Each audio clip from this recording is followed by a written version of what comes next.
G'day guys and gal. When the Emperor knew shit had hit the fan and he wasn't going to be around for much longer in an active role in the Imperium, he started developing contingencies. The most famous of those, or the least famous I suppose if you're an average member of the Imperium, were the Grey Knights, warriors who had become the solution to the problem that was the demon Primarchs when the loyalist Primarchs and the Emperor were no longer around. Rogal Dorn, ever his father's son, also made contingencies for when he would no longer be around. He couldn't defend Terra indefinitely, thus he created the Last Wall Protocol, a secret contingency that was in violation of Imperial law and if uncovered, could have designated the entire bloodline of Dorn as traitors. The protocol has only ever been enacted once in the entire setting. However, with Perturabo about to re-enter the setting, many believe it will be called upon again soon. Before we get started, guys, this is your last chance to pick up the Praetorian before he's gone for good. I'm talking last 24 hours type of shiz. I love this model, from the pose, to the details on the armor giving subtle nods to the lore, to the mutton chops, to the 2 helmet variants, to the prop base. Here's everything a Praetorian should be, and even if you aren't a yellow boy lover, there is no reason why you still can't pick him up, especially since he is literally leaving the range tomorrow. The model comes in 3 distinct scales: tabletop for all your wargaming needs, art scale for those that want larger details to paint with and potentially even submit to painting competitions, and titanic scale for when you just really want to flip off an Iron Warrior fan.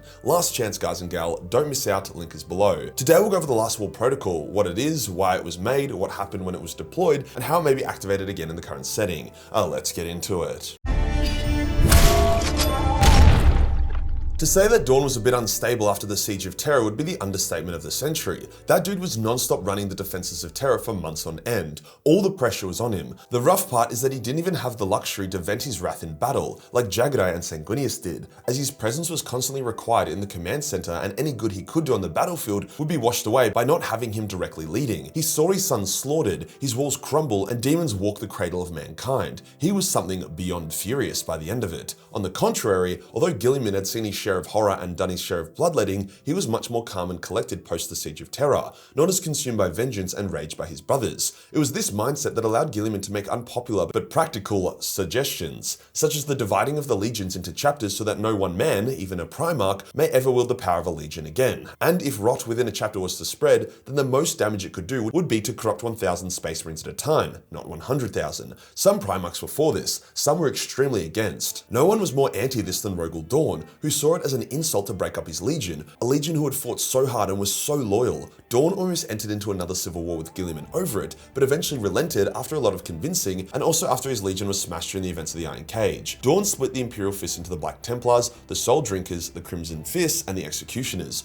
alongside a few others, with the Imperial Fist remaining as a chapter. However, Dorn always believed that it was also important to have a contingency. See, Primarchs can technically reform their legions whenever they want, especially in the current setting. When Guilliman returned, he more or less unofficially reformed the Ultramarines, leading armies of tens of thousands of his sons, way in excess of the prescribed limit. Likewise, the line has more or less reformed a large part of the Dark Angel Legion, again in an unofficial capacity. It's not like they're disbanding chapters and absorbing them into the parent chapter, but effectively it is still a legion. Dorn could have, especially since he was one of the last loyalist Primarchs remaining, reformed his legion in a similar way, however he chose not to. In saying that, Dorn knew that in desperate times, bringing the Imperial Fist back together as a cohesive legion may be needed. However, he also knew he wouldn't be around forever to give the order, an order no one would disobey, so instead he created an official secret contingency, the Last Wall Protocol. Basically, each chapter master of each Imperial Fist successor were told of the protocol and were told that it was binding, no matter their feelings towards it. At any time, if the conditions were met, the chapter master of the Imperial Fist could activate the Last Wall Protocol. What would happen is that all first founding Imperial Fist successors would need to meet up in the FAL system, which is the system that Alexis Pollux was kicking Perturabo's ass in during the heresy, where they would then arrive en masse to Terra, a legion reformed, to save it from whatever crisis it was facing. The protocol could only be activated if Terra was facing an existential threat and would be doomed without a reformed Imperial Fist legion. The controversy of this was twofold. Firstly, legions were banned and reforming a legion was considered an act of heresy. For example, when the Astral Claws were building up their strength to become a demi-legion strong enough to clean out the Maelstrom, the Imperium threw the book at them and the Bad Dab War broke out. So the Fists likely would face something similar. Secondly, Space Marines were more or less banned from Terra due to the heresy, with only the original Fist chapter being allowed on Terra in force. The other chapters could only send a few emissaries at a time. So you'd have a bunch of chapters reformed into a legion on their way to a world where they were banned from. This is Heresy 101, which is why it was literally the last resort. Now, people give the Imperium shit for being retarded, which is valid. I mean, GW recently released a fucking animation which featured an Imperial world under attack by orcs who then had all their ammunition taken off them by the Imperium as a tithe mid-invasion, dooming the world, in which that ammo was then disposed disposed of because the storage facility for it could not fit it anymore. Like, goddamn. However, they still do have some common sense sometimes. So if they were getting attacked and losing, they probably wouldn't direct their guns at an oncoming force of loyalist space marines. At least probably not. The first activation of the Last Wall Protocol was during the War of the Beast, in which the Orcs randomly became a massive galactic threat and besieged Terra with an attack moon. It was strange lore, but it is still 100% canon. Captain Corland of the Imperial Fists alongside his entire chapter bore the brunt of the Orc onslaught, being overwhelmed and crushed, with only Corland surviving and escaping. He was the last remaining Imperial Fist, and seeing the power of the Orcs, enacted the Last Wall Protocol. He met with the successors in Fal and reformed the Legion, returning to Terra in force. The Imperium, despite the threat of the Orcs, were very anti this turn of events. See, the Imperium was in the middle of the classic hard times make strong men make easy times make weak men.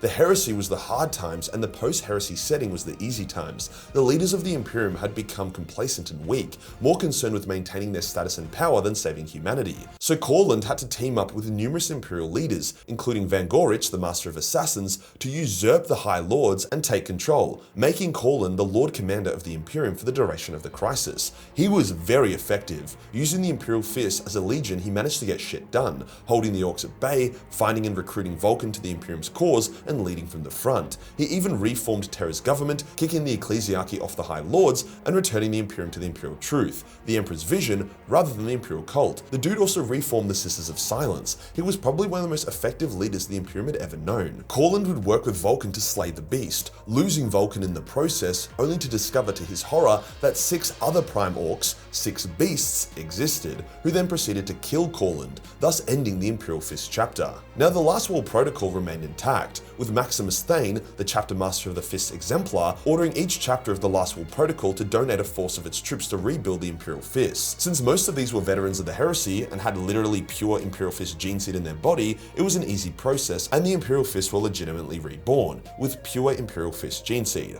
Thane would take over and see out the War of the Beast, finally winning after using some bullshit fuckery anti-Wah Sister of Silence spaghetti power. In a sad twist, without Thane leading the Fist Exemplar, they ended up joining up with the Iron Warriors, and the chapter was erased from history, being declared traitorous extremists. With the War of the Beast over, the Last Wall Protocol ended and the chapters redivided. Many of them do not like the protocol and have their own distinct personalities, especially the Black Templars that love Eternal Crusade and hunting the enemies of mankind. So there really wasn't much risk of the Imperial Fist staying together as a legion. The Imperial Fist and their successors would get away with this, as the Lord Commanders of the Imperium were Corland and then Maximus Thane and then Van Gorich, who was a friend to Thane for about a century before going insane. Basically, anyone that kicked up a fuss was either killed or demoted, and then 10,000 years passed, so no one really remembers it, and the ones that do don't care. The protocol still exists and can still be called upon, which begs the question, are the Fists close to activating it again in the current setting? Well, it's a tough one. The context for its activation during the War of the Beast was extremely fair. The Imperial Fist had been wiped out, Terra had an attack moon floating above it, the Orcs had 7 Prime Orcs who were more powerful than Primarchs. Shit was rough. The Iron Warriors led by Perturabo entering the setting is a big issue.